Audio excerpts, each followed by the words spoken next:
Hola, muy buenas tardes. Mi nombre es Daniel Miranda. Yo soy un doctorando de la Universidad de La Laguna, dentro del grupo de investigación de Bioecomac, que dirige la investigadora Natacha Aguilar de Soto.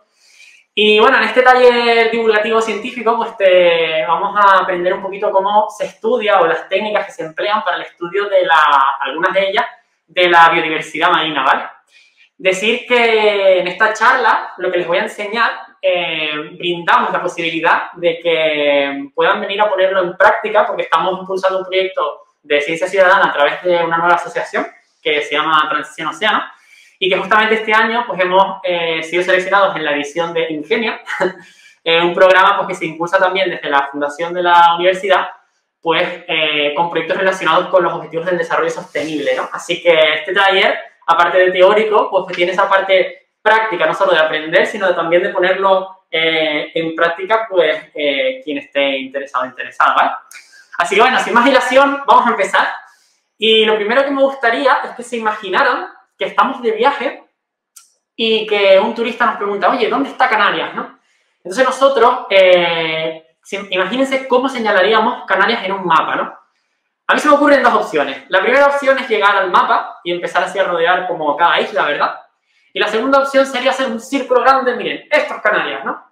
Yo creo que la mayoría, si no todos, optaríamos por la segunda opción, ¿no? Algo como más rápido y sencillo. Y lo que quiero hacerles ver con esto es que Canarias tiene una superficie marina que es 60 veces mayor a la terrestre, ¿no? Y además somos islas oceánicas que nacen pues de fisuras de la corteza oceánica, ¿no? Que ustedes saben que hay pues, islas continentales e islas oceánicas, ¿no? Pues Canarias es un caso concreto donde emergemos, somos edificios volcánicos que nacen pues, del propio suelo oceánico, y eso va a permitir que tengamos pues, zonas en el archipiélago con bastante profundidad, otras zonas con menos, y lo que se traduce en esto es en distintos tipos de hábitat para albergar pues, todas esas distintas tipos, esa biodiversidad que alberga pues, el archipiélago, ¿no? Además de otras condiciones como las corrientes, el upwelling o la llegada de aguas ricas en nutrientes desde el continente africano, pues que va a favorecer pues, que haya, digamos, una heterogeneidad de hábitats y, por tanto, de especies, ¿no? Vale. Entonces, seguimos todavía con el turista, y lo que quiero es que después de esta charla, o espero, no solo presumamos con ese turista de todas las cositas, todas las cosas buenas que tenemos aquí, como el buen vino, un escaldón o unas papas con mojo, ¿verdad? Pues que presumamos también de toda esa biodiversidad marina que cuenta con unas 7.000 especies conocidas y todavía las que nos quedan por descubrir, y haciendo un pequeño paseo por los distintos grupos que forman esa biodiversidad, pues tenemos unas 3.500 especies de invertebrados. Bueno, he puesto algunas fotos de la típica estrella de mar que todos habrán visto por ahí, y a la izquierda pues un pariente cercano, que son Ophiura. Luego tenemos unas 700 especies de peces óseos, ¿no? Ahí tenemos incluida pues, a nuestra famosa la vieja, ¿no? Luego tenemos unas 100 especies entre tiburones y rayas. Esta parte de la presentación, que parece muy bonita, bueno, que es bonita de hecho, me gustaría decirles que nuestro planeta pues, está pasando por distintas crisis, ¿no? Como bien sabemos, el cambio climático es una de ellas, y la otra es la pérdida de biodiversidad, ¿no? Justamente este año se publicó un artículo en una prestigiosa revista Nature, de que desde 1970 hasta la actualidad se ha perdido un 70% de las poblaciones de lasmobranquios, ¿no? De tiburones y de mantas rayas. Entonces, desde Canarias también pues tenemos esa responsabilidad o ese papel importante en proteger especies que están catalogadas en peligro de extinción, como por ejemplo son el angelote o la mantelina, ¿no? El angelote, pues estos animales son ovovivíparos y vienen aquí pues a parir a las costas canarias, y de hecho tenemos zonas pues de reproducción, como puede ser por ejemplo la playa de las Teresitas, ¿no? En Santa Cruz de Tenerife. Es una zona identificada para esta especie, para el angelote, y antes pues se distribuía muy ampliamente en otros lugares del mundo, por Europa y demás, y ahora pues estas zonas de cría están bastante localizadas, ¿no? Y son especies pues en peligro de extinción, como ya les comento. También la mantelina, pues otra especie que viene a lo mismo, ¿no? A reproducirse a las playas. Les recomiendo, por ejemplo, un documental dirigido por Felipe Ravina, que se llama El suroeste de Tenerife, que ellos grabaron así como desde un dron desde arriba, pues todas esas mantelinas pues en la playa de los cristianos, por ejemplo, en Arona, ¿no? Vale, por otro lado también tenemos hasta las 3 especies de aves nidificantes marinas. Tenemos aves que son marinas y otras que son, digamos, estrictamente marinas, ¿no? Y entre ellas se encuentra, por ejemplo, nuestra famosa pardela cenicienta, la que oímos por las noches con ese guaña guaña característico.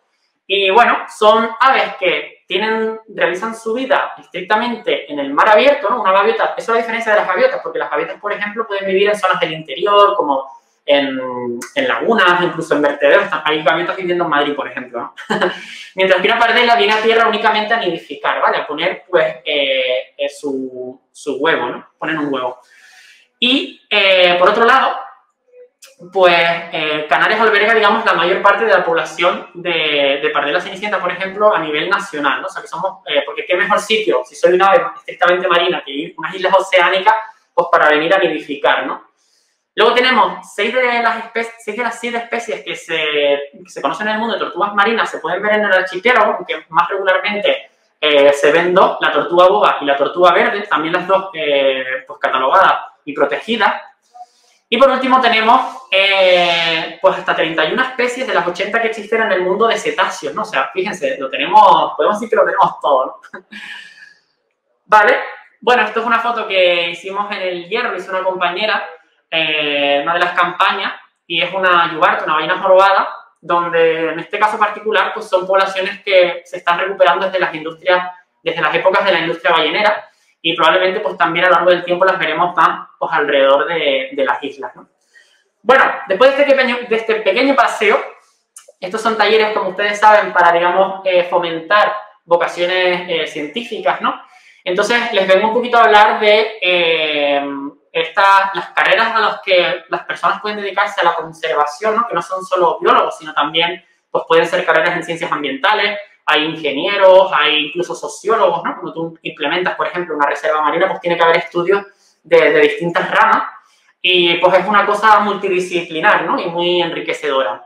Pero bueno, en términos generales, a lo mejor cuando hablamos de conservación, pues por un lado nos interesa, digamos, a técnicos, científicos, pues responder a la pregunta de si lo estamos haciendo bien, estamos preservando o conservando toda esa biodiversidad de la que les he estado hablando. Y otra pregunta que ya puede venir más de mano de la sociedad es que nos puedan preguntar, bueno, ¿y por qué necesitamos conservar, ¿no? ¿Por qué hay que conservar la naturaleza? Entonces vamos a empezar a responder esa pregunta del lado derecho, ¿vale? Si yo me fuese al medio terrestre, seguro que para el caso de las abejas lo tenemos todo muy claro, ¿no? Las abejas, pues, son polinizadoras, entonces, pues, es como, digamos, una función que realizan, ¿no? Entonces, podemos decir, en términos generales, que la naturaleza lo que nos brinda, esa biodiversidad, lo que nos va a ofrecer, pues son bienes y servicios, ¿no? El océano, por ejemplo, se ha estimado que produce hasta la mitad del oxígeno que respiramos, ¿no? O sea, una de cada 2 respiraciones que realizamos, pues se la debemos a esa productividad primaria o esas algas o organismos que realizan la fotosíntesis, ¿no? Microscópicos o no, el fitoplancton, por ejemplo, pues provee a la atmósfera de esa mitad del 50% de oxígeno, ¿no? Así que si alguien nos preguntase, bueno, ¿y las ballenas las necesitamos? Porque nosotros podemos ser unos entusiastas, estos animales son muy grandes, muy llamativos, pero realmente, mira, necesitamos protegerlas de verdad. Entonces, atendiendo a eso que les acabo de explicar, de que la naturaleza ofrece o realiza distintas funciones, las distintas especies, pues en el caso de las ballenas tienen una función ecosistémica que es, por ejemplo, la de fertilizar el océano, ¿no? Ellos allá donde van, pues con sus heces van, digamos, fertilizando con hierro, y eso hay estudios que estiman que, por ejemplo, en el hemisferio sur, donde no hay tanta masa continental como en el hemisferio norte, pues ese aporte de hierro y de otros nutrientes, pues es importante para hacer que crezca esa productividad primaria o el fitoplancton que antes les estaba comentando, ¿no? Entonces fertilizan tanto en la componente vertical como en esas grandes migraciones, ¿no? Vale, entonces esa productividad primaria pues luego es la que va a formar parte de todos los conjuntos de redes tróficas, ¿no? Entonces sí que las necesitamos, ¿no? En definitiva. Y bueno, lo estamos haciendo bien. El caso particular de Canarias es decir que, bueno, en el medio marino vamos un poquito por detrás del medio terrestre. En el medio terrestre tenemos casi la mitad del territorio protegido, mientras que en Canarias ahora mismo contamos con, aparte de otras figuras, pues con 3 reservas marinas, ¿no? Parece que el Cabildo ahora pues, va a poner un poquito de su parte y van a implementar 2 reservas más en Tenerife. Pero bueno, en resumen es que nos queda camino por delante y la costa en particular pues es un espacio donde se va a concentrar mucha biodiversidad, ¿no? Vamos a tener, se ha estimado que aproximadamente la mitad de todas esas especies que les estaba comentando antes, pues los vamos a encontrar en los primeros metros, ¿no? Porque va a ser aguas ricas en nutrientes, donde alcanza la luz solar. Pero es un sitio, pues, muy demandado por todos y todas, ¿no? En plan, pues, todos queremos vivir cerca de la costa, del mar, los turistas quieren venir, pues, a veranear o a disfrutar en la costa también. Y, bueno, distintas actividades, pues, de ocio, recreativas, que a lo mejor todavía nos falta o no son tan respetuosas con esto que llamamos biodiversidad, ¿no? Aparte que se le suma otro fenómeno que es pues la contaminación, como el que los plásticos, por ejemplo, que dejan las corrientes marinas, ¿no? No solo la basura que generamos aquí de por sí, sino también pues, basura que llega de muchas partes del mundo. Entonces, bueno, vamos a hacer un pequeño paseo. Esto es un taller para poner un poquito en práctica, pues, distintas técnicas que se utilizan para estudiar esa biodiversidad y qué utilidades tienen, ¿no? O qué podemos hacer una vez tengamos pues, esos datos, ¿no? Por decirlo de alguna manera. Principalmente en el intermareal, llamamos intermareal pues esa zona que va a estar pues, entre mareas, ¿no? Y puede ser tanto rocoso como arenoso. Sin embargo, el rocoso la verdad que ofrece una rica biodiversidad porque brinda un sustrato más fijo en comparación con un medio así arenoso como una playa. Y entonces van a asentarse ahí pues, múltiples especies de algas y de invertebrados, ¿no? Entonces, el primer estudio que podemos hacer es de hábitat, dado que habrá algunas especies que resistan más estar más tiempo fuera del agua, ¿no? Entonces, si hay una marea, digamos, las mareas vivas que llegan más arriba, o una marea que no llega tanto, va a haber especies que van a soportar más esos periodos donde no todas las mareas alcanzan donde se encuentran, ¿no? Entonces, dividimos ese intermareal pues, en alto, medio y bajo, ¿no? Una técnica muy sencilla consiste en coger pues 2 varas o 2 palos. No sé si se acuerdan de ese anuncio del niño que se emocionaba, un palo. Pues bueno, nosotros igual, la verdad, porque con 2 palos puedes hacer, por ejemplo, un perfil del terreno, es decir, de cómo varía la pendiente del terreno, que se llama el método Emery. Y aquí, pues tú irías viendo ese desnivel, 2 personas, ¿no? Y graficando un poco, pues cómo va cambiando la pendiente, ¿no? Entonces, si en cada fragmento, en cada zona, pues yo voy, digamos, anotando, pues qué tipo de especies son, uy, aquí no falta una foto, pero bueno, es para, pues, qué tipo de especies nos encontramos, pues ya estaríamos haciendo un estudio de hábitat, ¿no? De cómo se distribuyen las especies a lo largo de una zona.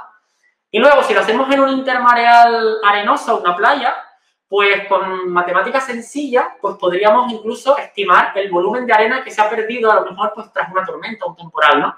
O, por ejemplo, en el caso de la foto superior izquierda, que esa es la playa del Médano, pues se pueden plantear estudios de, bueno, si han hecho un puerto, ¿no? Como por ejemplo el puerto de Granadilla, pues para dar respuesta a si esa estructura evita que haya un aporte de arena, de sedimento, porque la corriente predominante que viene del noreste, pues podríamos hacer este tipo de perfiles para saber o para decir si la playa a lo mejor está perdiendo arena, ¿no? Pues con este tipo de técnicas se hacen este tipo de estudios medioambientales, ¿no? Que está bastante bien. Bueno, vamos a pasar ahora al estudio de algas. Las algas las clasificamos muy generalmente, de forma muy general, porque es un grupo, el nombre alga no es una clasificación taxonómica en sí. Pero bueno, podemos hacer esta clasificación general de algas verdes, algas pardas, algas rojas y Cyanophysia, las funciones de las algas ecosistémicas, ¿no? Al igual que vimos las de las ballenas, pues son, por ejemplo, algunas son especies estructurantes, es decir, que predominan en una zona y entonces forman la base de ese ecosistema, ¿no? Si nos vamos al pinar, pues la especie estructurante sería el pino. Pues aquí igual, ¿no? Y van a dar pues refugio, alimento a otras especies y además de ellas vamos a obtener pues distintos productos naturales, ¿no? Fíjense, de esta especie de alga que tenemos aquí, pues se sacan toda esa lista de productos que luego tienen aplicación pues antibióticas y demás, ¿no? Un nombre de a lo mejor que se pueden llevar de esta ponencia de algas estructurantes son las Schistoseiras, que es una alga parda, pues que, como bien digo, pues son estructurantes de nuestros litorales. Y entre ellas se encuentra, por ejemplo, esta alga parda que hasta muy recientemente se la denominaba Schistoseira bismarina, o lo que conocemos todos como musgo picón, que no son musgos, recuerden que eso es otra clasificación, ¿vale? El musgo son briófitos, es otra cosa. son algas, pero bueno, se les conoce con este nombre común. Y bueno, la forma que tenemos de estudiar estas especies, o las algas en general, pues puede ser a través de cuadrantes, ¿no? Yo puedo hacer pues un transecto en la costa y estimar coberturas de algas en una determinada área, en una determinada zona, como un cuadrado. Aquí tenemos pues algunos porcentajes y demás, que no me entretengo mucho porque no hay mucho tiempo, lo siento. Y bueno, ¿cuál es la utilidad de este tipo de estudios? Pues con este tipo de estudios, por ejemplo, se puede ver cómo hay especies de algas en regresión, ¿no? De hecho, esta cistoceira que les estaba comentando, pues se ha visto que ha tenido o que ha perdido gran parte de sus praderas, su población en los últimos 30 años, ¿no? Entonces, esto, lo que se puede hacer es, bueno, proponer como medida de conservación incluirla en algún catálogo como especie protegida, que de hecho así se ha hecho, se ha incluido en el catálogo español. Y luego ustedes dirán, bueno, vale, ya lo tenemos en un catálogo, ¿y ahora qué? Pues ahora, pues por ejemplo, lo que podríamos hacer es que si se quiere hacer una determinada infraestructura, ¿no? Otra vez el ejemplo de un puerto, por ejemplo, pues se podría incluir en un informe de impacto ambiental, decir, oye, pues esta alga o esta especie la tengo en un catálogo de especie protegida porque sabemos que está en regresión, pues mira, mi informe o mi resultado final es desfavorable, ¿no? Esta es la utilidad, digamos así, práctica que tiene pues este tipo de estudios, ¿no? Vale, para el caso de los invertebrados, perdón, quizás el invertebrado que, digamos, más explotado tengamos en la costa, pues sean, bueno, hay distintos grupos de invertebrados, ¿vale? Pues sean nuestras lapas, ¿no? Como saben, en Fuerteventura, por ejemplo, hay una lapa que, antes de entrar en eso, perdón, aquí simplemente decir que hay distintas especies de lapa, un poquito para diferenciar entre las dos más comunes, que es la lapa negra y la lapa blanca. Lo de negra y blanca viene a hacer alusión pues, al color de su carne, ¿vale? Cuando le damos la vuelta al color del pie. Pero la concha también se puede distinguir. La lapa negra, por ejemplo, tiene como costillas más engrosadas y más regulares, mientras que la lapa blanca son costillas más finas, ¿no? Y más así irregulares. Vale, pues les comentaba que efectivamente es uno de los recursos que más, digamos, sobreexplotados tenemos, puesto que tenemos, por ejemplo, el caso de la lapa majorera, que es una especie en peligro de extinción, que antes se encontraba en otras islas y que ahora pues ha quedado reducida pues a la isla de Fuerteventura, ¿no? Y bueno, y seguimos teniendo noticias como esta de muchas prácticas ilegales respecto al marisqueo, ¿no? Entonces, ¿es importante, les pregunto, conocer cómo y cuándo se reproducen las lapas? Pues por supuesto que sí, ¿qué les voy a decir yo? Vale, pues las lapas, a nivel así, curiosidad, pues son moluscos que se reproducen, tienen una fecundación externa, que liberan sus células sexuales hacia el medio. Y el tamaño para las lapas importa, no solo porque cuanto más grande sea una lapa, a lo mejor más células sexuales vayan a poner, sino una curiosidad es que la lapa blanca, por ejemplo, en el grupo de los moluscos es muy típico el hermafroditismo, ¿no? Es decir, que ser macho a la vez que hembra y demás, ¿no? Pues en la lapa blanca lo que se da es que cuando son menos de 2 centímetros, pues empiezan desarrollándose como machos y luego hay un cambio de sexo y pasan a convertirse o a ser más abundantes en hembras, ¿no? En tallas más grandes. Entonces, claro, si nosotros vamos a la costa y en ese trozo que hemos delimitado empezamos a medir lapas y vemos que la población no llega a los 3 centímetros, pues podemos tener un riesgo ahí pues, de fertilización, ¿no? Porque si estamos teniendo una población mayoritariamente con machos. Entonces, alguna de las medidas que podríamos proponer después de hacer este estudio es decir, bueno, vamos a sugerir una medida o una talla mínima de captura, que esto no me lo estoy inventando, esto está actualmente, la legislación es así, que sea de 4 centímetros y medio, ¿vale? Menos de 4 centímetros y medio no las podremos coger. Vamos a poner una época del año en la que no se va a coger ningún tipo de lapa y luego también es importante pues tener licencia, ¿no? Aunque ahora no estemos en verano, no podemos ir por ahí pues acogiendo lapas así de por libre. Y ahí pues sería una medida a lo mejor correctora de esa población, ¿no? Entonces, bueno, quería enseñarles un poco pues algunas especies de invertebrados así protegidas, como es el abanico de mar, el abanico mejillón espinoso, que además es el bivalvo más grande que tenemos en Canarias. Tenemos la astramonitas, que esta concha se distingue muy bien porque tiene así como protuberancias a lo largo de la concha y tiene ese color así rosita rojizo, de hecho se llama también, se le puede llamar la púrpura. Pero que vaya un poco rápido, es que como tenemos solo media hora. Y bueno, es una depredadora nata de la roca. Esta concha pues depreda sobre otros moluscos, así secretando como una sustancia ácida, disuelve la concha, está muy guay. Y bueno, la ciprea o la porcelana, que es una concha muy bonita, el cono y la almeja canaria, ¿no? Vale, Entonces, en la costa va a haber otro grupo que van a ser, o otro grupo de estudio que, por ejemplo, son los peces. Se ha demostrado, pues, estamos teniendo por efecto de cambio climático, una tropicalización de la fauna de peces, ¿no? Que quiere decir que la tropicalización es que los peces de ambientes más tropicales pues están desplazando su rango de distribución, ¿no?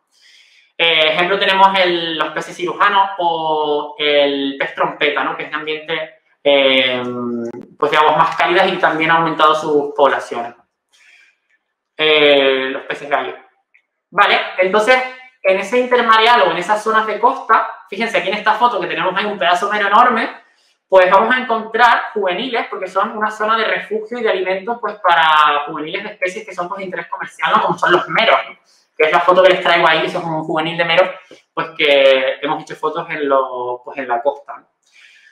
Bueno, aquí pues algunas especies así emblemáticas de nuestro litoral. El caso del peje verde, la familia de los lábrigos, es una curiosidad, pues muestran colores así bastante vistosos y también tienen en su ciclo de reproducción cambios de sexo, ¿no? Y tenemos, por ejemplo, el que tiene bandas azuladas, pues son o bien individuos que no han alcanzado la madurez sexual, o bien son machos, perdón, hembras, y luego pues terminan desarrollándose como machos terminales, que se llaman, ¿no? Vale, vamos a terminar ahora, a lo mejor he ido así un poco demasiado rápido, pero bueno, ya han visto cómo estudiamos, cómo podemos hacer un estudio de hábitat, de algas, mordido de cuadrante, y de invertebrados también contando densidades, y una cosa que no les enseñé, pues haciendo un estudio de tallas de lapa, ¿no? Les traigo este ejemplo aquí, pues para que vean cómo la talla de la lapa se mide a lo largo, ¿vale? O sea, bueno, normalmente se utiliza un calibre, pero a ver si se ve, no sé si se lo estarán viendo, pero la medida se toma pues a lo largo de la zona del eje de la zona más larga de la concha, ¿vale? Bueno, vale. Entonces, para el grupo de cetáceos, vamos allá, que ya vamos terminando, 5 minutos. Como bien decía al principio, pues en Canarias tenemos hasta 31 especies de las 80 que hay en el mundo, algunas son residentes y otras de paso migratorio, y el grupo de investigación en la que yo desarrollo mi tesis es el grupo de Biocomac, que lo pueden seguir en redes, y ellos dirigen pues un seguimiento de sifios en la isla del Hierro. Recuerden que al principio les decía que el agua, o sea, la batimetría, la profundidad de Canarias, al ser tan profunda, ser islas oceánicas, vamos a tener zonas muy profundas, muy cerquitas de tierra, ¿no? Y entre ellas se encuentra, por ejemplo, la isla del Hierro. Y en la isla del Hierro vamos a poder hacer seguimiento de estos animales que son de buceo profundo, ¿no? Estos cetáceos, ese que aparece ahí en la foto, pues no son ni ballenas ni delfines, son una familia muy particular de cetáceos que se les llaman sifios, ¿no? Con Z se escribe. Y, como bien digo, pues eso, son cetáceos que bucean muy profundo, como muestran estas gráficas y donde, pues, somos una de las pocas regiones del mundo que se pueden llevar a cabo este tipo de estudios, ¿no? De seguirlos desde tierra a los grupos, enviar, pues, al barco y ya desde el barco sacar, pues, esta serie de datos, como pueden ser fotografías, donde por las marcas o cicatrices del animal se pueden identificar a nivel individual, o también ponerles estos aparatitos que se les llaman DITACs, que registran información, pues, por ejemplo, a la profundidad a la que ecolocalizan, a la que emiten sonidos o se alimentan o bucean, ¿no? Ese es el perfil de buceo de un sifio. Vemos que hacen buceos profundos y luego, pues, hay una serie de buceos someros y es muy estereotipado, ¿no? Vale. Bueno, esto es un poco cómo se recuperan esas marcas. Ven que tienen como una antenita, entonces cuando se les suelta del animal, que además va con ventosas, no le hace daño, sino es más bien como que es una palmadita al animal por detrás. Y luego, pues, esa marca se queda flotando en el agua y esa antena, pues, va emitiendo así como un bip, bip, bip. Entonces tú con una técnica que se llama el radio tracking, pues la localizas para saber por dónde va y mandas al barco a buscarlo, a recogerlo, ¿no? Bueno, este es el sifio de Cuvier y me detengo en esta especie porque actualmente, con estos datos que les estoy contando, pues tenemos un récord de ser el mamífero con el buceo más largo y más profundo jamás registrado, ¿no? Hasta 3 kilómetros de profundidad, hasta pues, durante casi 4 horas, ¿no? El último récord fue, que se publicó hace relativamente, creo que fue el año pasado, muy recientemente, 3 horas 42 minutos, ¿no? O sea, imagínense, o sea, es una cosa flipante. Bueno, y ahora vamos a pasar un poco a la parte práctica, ¿no? ¿Para qué sirve todo esto? Y es que antes Canarias estaba identificada pues, como un punto negro de varamiento de estos animales de sifios, ¿no? Pues porque los solares militares de media y alta frecuencia pues afecta a ese patrón de buceo y entonces al igual como son mamíferos marinos, pues sufren también pues, esos fenómenos de descompresión, al igual que si nosotros estuviésemos buceando y subimos súper rápido, pues, pues eso puede sufrir embolia y demás, ¿no? Entonces, pues gracias a que se ha estudiado pues, cómo es su comportamiento, que son sedatos de buceo profundo y demás, pues se consiguió en Canarias poner una moratoria a esta actividad, el uso de solares militares, y se ha mantenido hasta la fecha, o sea que es un punto para la conservación en este sentido, así que genial, ¿no? Y bueno, decirles que muy pronto vamos a empezar también pues con un voluntariado ciudadano para poder hacer a lo mejor avistamiento de cetáceos desde costa, y por eso muy brevemente les traigo aquí un poquito cómo se haría esto, que simplemente pues el prismático que vayamos a usar tiene como una brújula integrada, ¿no? Entonces eso nos diría en qué dirección está el animal, y luego hay una retícula para saber a qué distancia desde costa, ¿no? Lo paso muy rápido porque nos estamos quedando sin tiempo, pero para que vean la idea general, y como sé que van a venir a ponerlo en práctica, pues ya lo podremos explicar con más detenimiento en estas campañas, ¿no? Que habríamos visto para apuntarse y demás. Bueno, pues ahí está el ejemplo. El calderón tropical, por favor lo tienen que conocer porque es una de las pocas poblaciones residentes que tenemos en el mundo, pues se encuentra aquí en Canarias y se le identifica relativamente bien con la aleta dorsal, porque a mí cuando me lo explicaron la primera vez de cómo identificar a este animal, me pareció muy didáctico, así que yo lo repito. Y es que, no sé si se acuerdan de los pitufos, unos dibujos animados que eran como azules, ¿no? Y tienen un sombrero papá pitufo que es así como recurvado hacia atrás, pues la aleta de este animal es algo así, ¿no? Porque la de un delfín es como más así triangular hacia arriba. Bueno, ¿y para qué sirve todo esto? Ustedes preguntarán. Pues desde el grupo de Biocomac se elaboró pues, un informe de impacto ambiental con avistamiento desde costa, ¿no? Fíjense ahí, en esa zona sur de Tenerife que tenemos la zona de especial conservación Tenorrasca, que ahora pues el gobierno de Canarias, algunos políticos se están planteando pues la posibilidad de hacer un puerto ahí, en Fonsalía, y bueno, pues se elabora este tipo de informes de impacto ambiental y se identifican zonas que son pues zonas que son utilizadas por estas especies, ¿no? Fíjense, los puntos rojos pues, son, por ejemplo, avistamientos que hubieron de cachalote, ¿no? Y bueno, y otra problemática en conservación de cetáceos, pues ahora mismo son las colisiones con barcos rápidos, y para ello también se están haciendo estudios de acústicos, pues para un poco determinar en qué zonas se encuentran más estos animales, ¿no? Son estudios de hábitat. Y nada, quería terminar con esto. Y ya está, y decirles que gracias por la atención y que espero que no les haya abrumado con mucha información. Así que nada, un saludo.